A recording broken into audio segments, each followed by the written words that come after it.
করিমপুরের মণ্ডল সভাপতি সাধুবাদ জানালেন মুখ্যমন্ত্রী শুভেন্দু অধিকারীকে। নদিয়া জেলার ভালো বাংলাদেশ সীমান্তবর্তী শহর করিমপুর ও তার পার্শ্ববর্তী গ্রামের মহিলারা আজকে মিছিল করলে অন্নপূর্ণা ভান্ডারে টাকা ঢুকেছে তাদের অ্যাকাউন্টে। করিমপুর মণ্ডল 3-এর সভাপতি গৌতম শিকদার তিনি বলেন যে মুখ্যমন্ত্রী শুভেন্দু অধিকারী কথা দিয়ে কথা রাখলেন, তাই মহিলাদের অ্যাকাউন্টে টাকা ঢুকিয়ে দিলেন।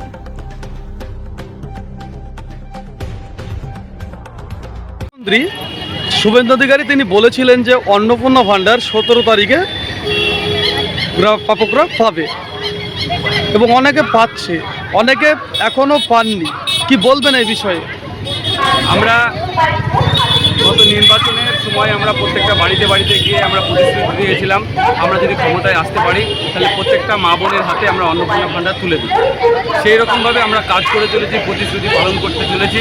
আমরা গত 2 মাসে ধরে প্রায় 1 কোটি প্লাস আমরা অন্নপূর্ণা ভান্ডারের টাকা মানুষের হাতে, মা বোনেদের হাতে তুলে দিয়েছিলাম এবং আর কিছু মানুষকে বাকি ছিল সেই টাকা আমরা এই মাসে আমরা 17 তারিখে দেওয়ার আমাদের মুখ্যমন্ত্রী ঘোষণা করেছিলেন যে 17 তারিখের মধ্যে আমরা টাকাটা দিয়ে দেবো। তো আজকে সেই 17 তারিখ, তো সেই 17 তারিখে আমাদের মুখ্যমন্ত্রীর কথা মতো আজকে প্রত্যেকটা মা বোনেদের অ্যাকাউন্টে টাকা ঢুকতে শুরু করেছে।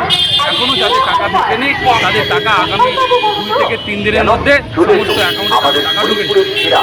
আপনার পরিচয়? আমার নাম গৌতম শিকদার, করিমপুর মণ্ডল 3-এর সভাপতি।